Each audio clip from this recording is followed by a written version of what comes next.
And now, may we recognize the arrival of our Honorable Francisco Isko Moreno Domagoso, Mayor, City of Manila.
Call on Engineer Flor de Liza S. Alambay, President ng Sultan Maynila Chapter for the introduction of the guest of honor.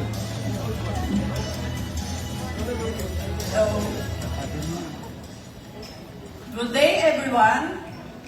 As President of the Philippine Institute of Civil Engineers, Lungsod ng Maynila Chapter, it is my great honor to welcome you all to the 20th National Capital Region Technical Conference of PIC. Today is made even more meaningful as we are joined by a leader who has continuously shown dedication, compassion, and action-driven service to the people of Manila. Known for his hands-on leadership and sincere commitment to public service, he is once again serving as the mayor of our beloved city.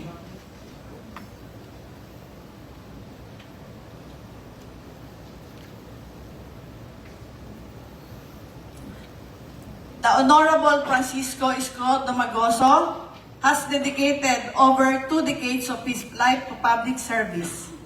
Rising from his humble beginnings in Tondo, Manila, he first entered politics as a city councilor in 1998 and quickly became the most voted councilor in 2001 elections.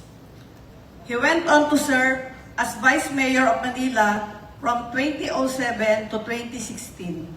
And later as mayor from 2019 to 2022, where he was recognized widely for his 24/7 hands-on leadership, big-ticket infrastructure projects, and pro-people reforms and initiatives. Beyond local governance, Domagoso held key national positions including Undersecretary for Social Welfare and Development and Chairman of the National Railways Corporation. A product of Manila's public school system, he later pursued higher education in business and law and has been conferred honorary doctorates in law and humanities.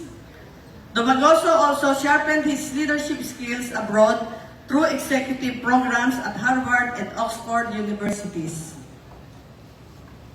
Let us all give a warm welcome to the Honorable Mayor of the City of Manila, Yorme Isko Moreno Domagoso.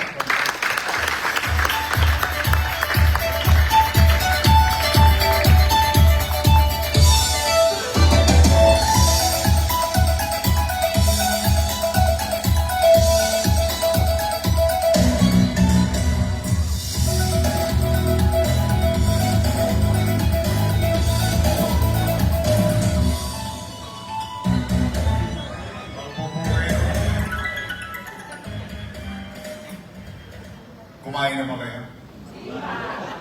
Hindi pala pwede mahaba speech.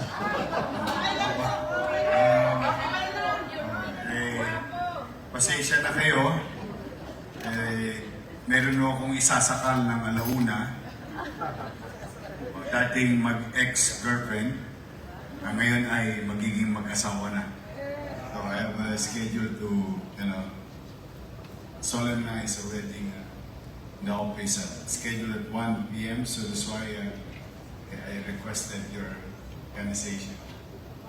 If I can welcome you and immediately upon arrival the City of Manila. To Engineer Frederick Francis M. Sison, National President, Engineer Florencio F. Padernal, DPA, Technical Conference National Vice President Chair, and RTC Committee. Engineer Robinson A. Salenga, Executive Committee on Regional and Technical Conference.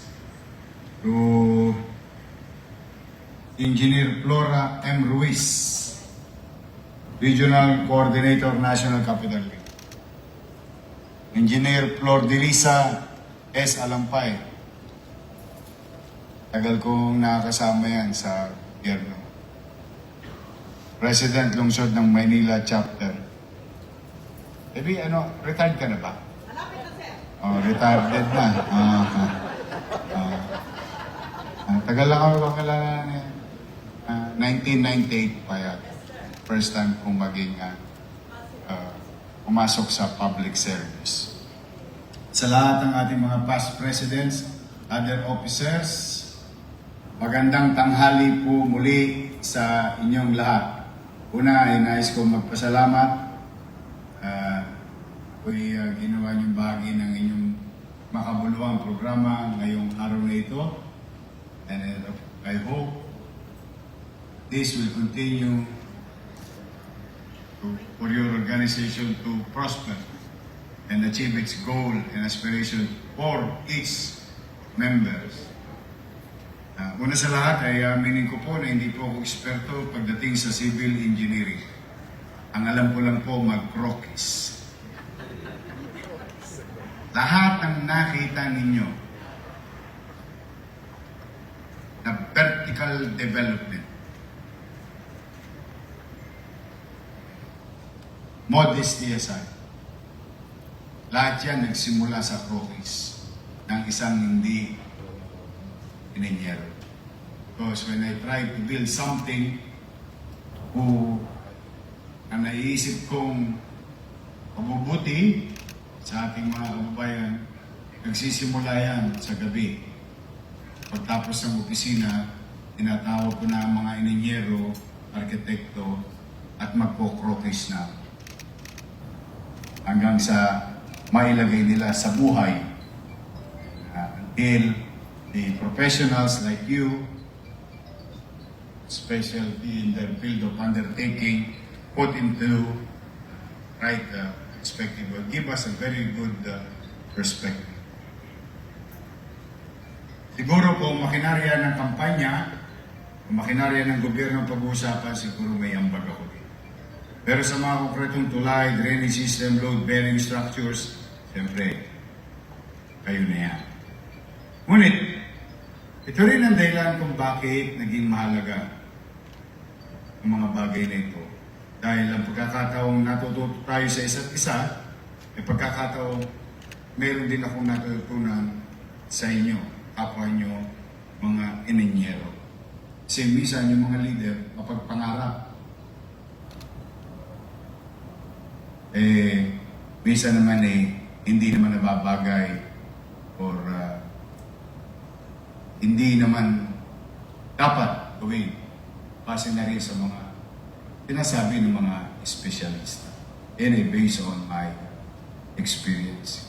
Kaya po, nandito ako, nakikisa sa inyo. At umasa naman kayo na patuloy akong at patuloy kong kukonsultahin ang mga katulad ninyo, lalong-lalo na sa paggawaing bayan ng ating lungsod. Mga ininyero, nangarap din po akong maging engineer. Opo. Kidding aside. Kasi ang gusto ko, maging kapitan ng barko. Nag-aral ako sa PMI, Philippine Maritime Institute. At marami rin engineering course. Kasi, yan sa ilalim, engineer. Sa ibabaw, yung mga naka all white. Iba nga lang ang linya. Kasi gusto ko maging kapitan ng barko nun dahil pakiramdam ko, yayaman ako pag ako'y naging seaman. Dahil nung dekada 80, marami naman dito inabot yung dekada 80. Kasi pagpasok ko, puro bata nakita ko. Yung mga may edad naman dito, parang may asim pa eh. Noong dekada 80, dalawa lang ang pwede mong puntahan kapag katulad ko, galing sa wala. Pag babae ka, taka ng Japan, yayaman ka agad. Pag lalaki ka naman, dalawa naman ang pupuntahan mo. Mag-Saudi ka, or mag-seaman ka. And I want to be captain, o maging ship captain. At doon, maraming engineering course. O BSM, Bachelor of Science in Marine Technology. Meron naman isa, BSME, Bachelor of Science in Marine Engineering. Ang eskwela namin ay PMI. At literal na PMI po yun. Kasi pamantasang malapit sa ilog. Ayan po, pagbaba ninyo dyan sa may Santa Cruz, makikita nyo yun. So, kayo yung mga profesional. Let me talk to you based on my experience. I've been in the government for almost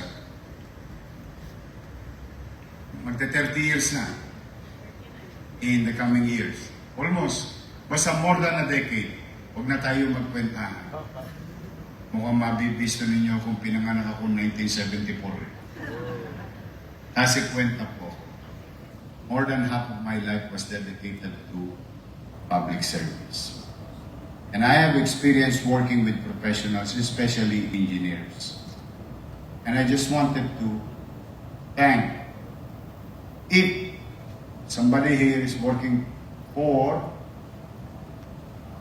from the city government of Manila, or helping the city leaders to achieve their dreams and aspirations, to make it safe. At the same time, those structures, yung mga pagawain pa yun. Kung makikita po ninyo, modesty aside, during our first term as mayor, sabay-sabay, Condominium 1, Condominium 2, Pinondominium 1, San Lazaro Residence, San Sebastian Residence, and Pedro Hill Residence. Hospital ng Maynila, 10-story, fully air-conditioned public hospital. All those residences, 15-story, 20-story in-city vertical housing. Albert Elementary School, 10-story, fully air-conditioned public school. Manila Science, just across this top, 10-story. Rosario Almario Elementary School. Magsaysay High School. Na hindi pa tapos. Sad to say. Pero lahat ng binanggit ko natapos yun ng 2 taon. Noong unang term. Naiwanan ko lang yung Magsaysay. And I thought it's going to be finished while I'm not around. Since 3 years have passed, still there on the paper. But I guarantee you, if you're a family living in that area, tatapusin ko yan. We'll resume construction by December 2026. Regalo ko yan sa mga. Why did I mention all those buildings, those vertical development? That one addresses minimum basic needs. So it started with a vision. It started an idea wherein leader or a government, for that matter, will address MBN, minimum basic needs. Housing, education, healthcare, and jobs. Yung 4 na yun. At doon, para makamit ko, maibalik. Tulad ko na dating squatter sa Tondo, na walang pag-aaring bahay, walang pag-aaring lupa. Pero nung araw, kahit kami mahirap, para kaming mayaman. Kasi meron po kaming hasyenda. Bulubundukin at umuusok pa. Ganun po kami kayaman. At kami po ay stockholder ng Meralco at Nawasa. Those things experienced in my life pushed me to be a better administrator of the city by bringing and giving back dignity to every Nileño family in the city of Manila. Mapalad ako na nagkaroon ako ng mga guro. Maaring iba sa inyo dito yung guro na rin. Tuturo kayo sa inyong profesyon. Ako'y nagabayan, aking practical experience ay nadagdagan ng theoretical experience. So napagsama ko, that's why through the effort of your profession, as civil engineers, as architects, those people behind it, na hindi nyo nakikita. Ang nakikita nyo lang si COIS, o si Presidente, si Governor, or si Congressman. Ang hindi nakikita yan ng taong bayan. Without you guys, wala yan. Mananatiling nasa krokis lang yan. Kaya, on behalf of the City of Manila, those who have served us, fulfill our dreams and aspirations for our people. Thank you very much sa lahat ng mga civil engineer ng aming lungsod. At kayo naman, nagtungo kayo dito sa Maynila, and I was asked to welcome you. Now, this will be an official statement of your city government. Welcome po kayo sa Maynila, mga civil engineer sa buong NCR. Tapos na yung trabaho kong i-welcome kayo. May isa pa akong trabaho kong gusto kong update. Sana, habang kayo'y nasa Maynila, pwede ba gumastos naman kayo? Oh. Because gusto kong laging palaguin ang mga hanap buhay sa lungsod. Because to address the fourth requirements, my dreams and aspirations for the city. Create grouping, giving back dignity. The children will go to very good school with enough facility. The father and the mother will go to work. And kung ang pamilya nagkasakit, may eskwela, ay may pagamutan para sa kanila. Now, if you spend every peso in the city of Manila while you're here, that will boost our businesses. And if that thing happen, they will need more jobs. And we are ready to take jobs. We take those jobs or those businesses in the city. Kaya, pag may ganitong convention, excited akong umuo. Total, isa magbayad kayo sa akin ng picture-picture, masasal kayo, punta kayong Divisoria, maluwag na Divisoria. Oh. Punta kayo dyan sa Binondo, chicha, lahat ang masarap yan, yung food trip. Oh. Pinaka the best na hopya. Mamimili ka, Engbitin, Poland, name it. Oh. When you go to Malate, we have malls here. Oh. When you go to, in front of this area, no? Andyan yung aming Intramuros, maganda. Mamasyal na kayo, dali nyo yung jowa nyo, baka kasama nyo ngayon. O baka yung nililigawan ninyo, baka dyan kayo masagot sa makasaysayang Intramuros or Port Santiago. But kidding aside, yes, I really wanted you to enjoy Manila. In fact, kung di ako nagkakamali,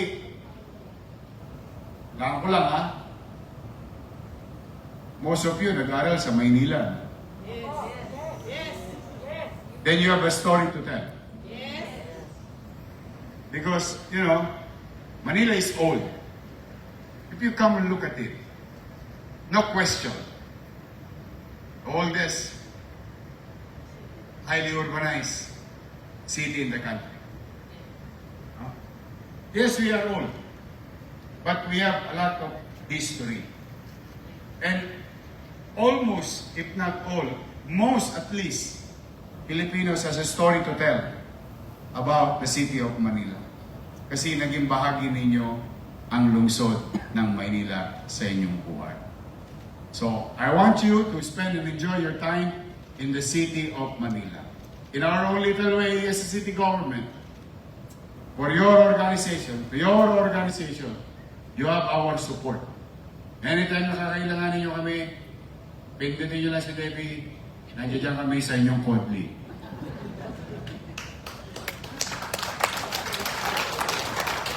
But for now, I want you to enjoy your stay in the city. And I wish that this day and the coming days and other events that you will hold in the city of Manila, maging produktibo sa bawat isa sa inyo. Pumanatag kayo sa Maynila while we are old. We have a lot of history, but we wanted to make it pleasant. Ang pangarap ko sa mga taga-Maynila, maging maaliwalas ang aming lungsod, panatag ang pamumuhay, dahil uubusin ko lahat ng Tolonges dito sa lungsod. Makamit lang ng mamamayang naninirahan, dumadako o dumadaan sa aming lungsod ang kapanatagan habang sila ay nasa syudad ng the same manner,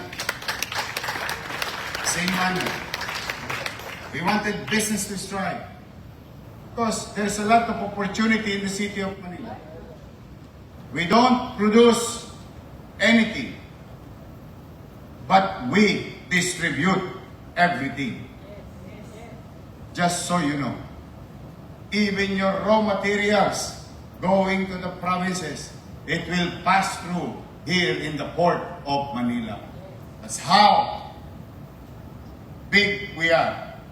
On top, much more opportunity. With proper guidance and certainty of rules, and with the help of our fellow public servants in Manila City, I think with your help also, together all of us, someday we'll achieve and can make Manila great again. Muli, welcome kayo sa Maynila. Maraming salamat sa pagkakataon na ito. Hangad ko ang inyong tagumpay sa inyong karera. Kaligtasan at kalusugan sa inyong pamumuhay. Umasa kayo in our own little way. Your city government is behind you all the way. Kung may maitutulong kami, huwag kayong mahiya. Handa kaming tulong. Maraming salamat sa araw na ito. Pagpalain nawa kayo ng Pong May Kapal. Manila, God first. Thank you.